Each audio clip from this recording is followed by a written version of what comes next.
Welcome. Attention, please. Welcome aboard.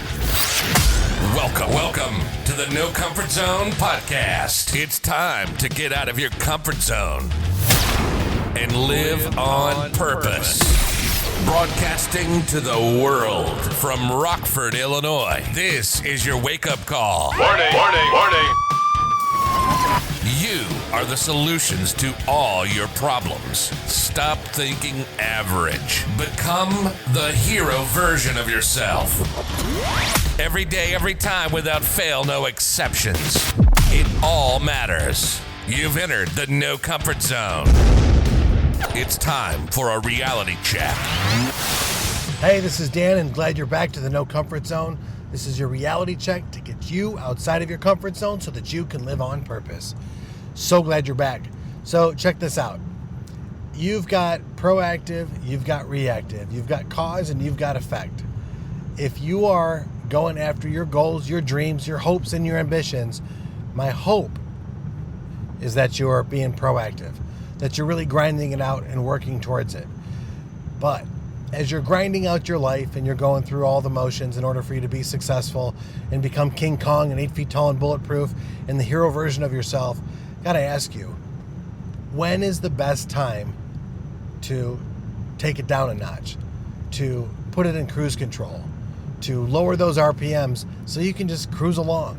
When do you do that? When's the right time to do that? I unfortunately have a hard time turning off. One of the great things about where I work and where I live, it takes me roughly an hour to get home.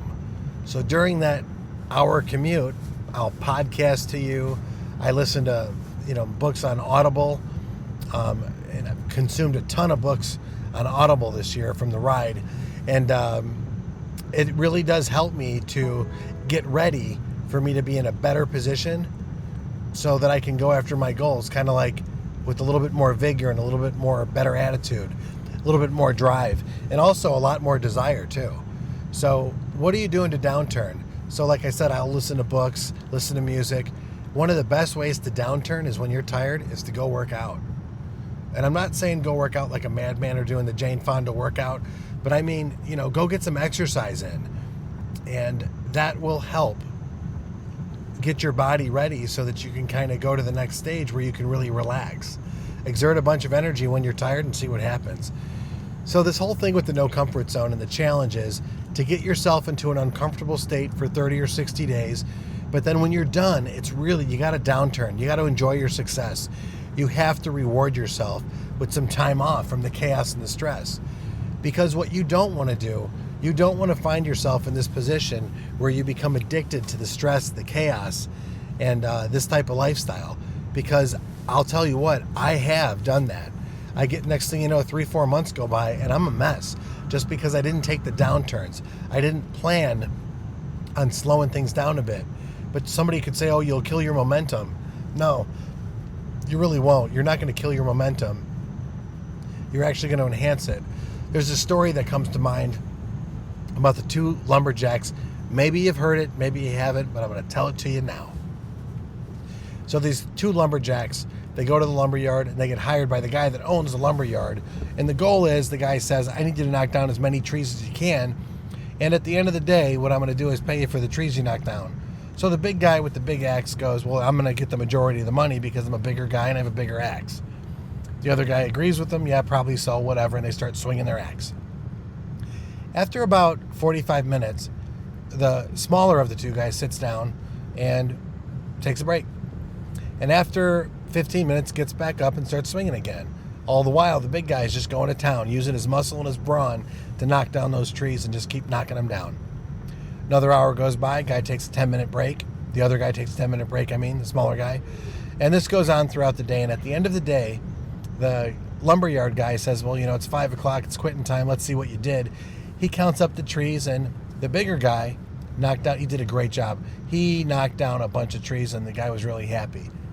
The other guy, he looks at him, and he starts counting up the trees, and the owner of the lumberyard's blown away because the smaller of the two guys ends up knocking down more trees than the bigger guy. So he pays him the money, and the bigger guy's like, we got to recount. This isn't right. What happened here was Well, the smaller guy goes, well, you thought I was taking that break all the time and you were getting upset. What I really was doing, I was sharpening my axe. And that's the moral of the story. Every now and again, you got to sharpen your axe. Go read something that's going to be positive or influential in the right way. It's worked wonders for me. Keep your mind occupied with good things. And when you're tired and when you're down and out, yeah, do some exercise. Do something for yourself that's going to help you in the long run, because there's nothing better when you have a chance to go exercise.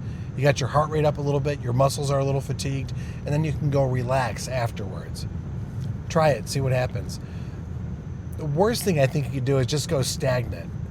What I mean by stagnant is occupy your mind with like silly things like Netflix, social media, and just drone out.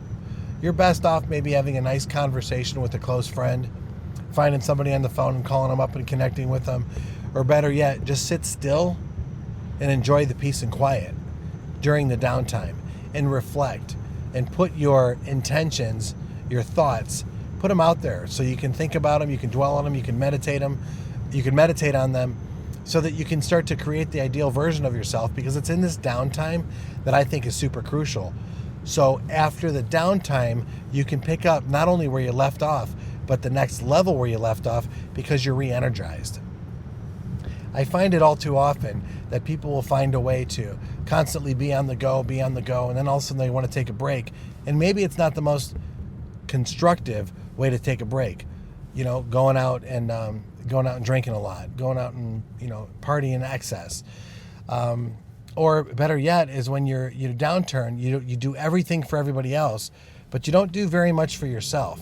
And that's a really scary place to be, because that's where burnout comes, where you feel like you're putting it all on the line every day for everybody else. You're working really hard and you're committing to everything and you're just fulfilling all these obligations, but you don't set up time for yourself. And it's a scary place to be, because you get to a point where you're burnout, then it's really hard to be creative, and it's really hard to keep that enthusiasm going. It's really hard to get that energy up, and it's really hard to stay engaged. You just kind of want to drift out. And then you go to really bad things in the failure cycle, and that's where you occupy your mind with stuff that's not going to help you. So the whole hope of this podcast was simply this.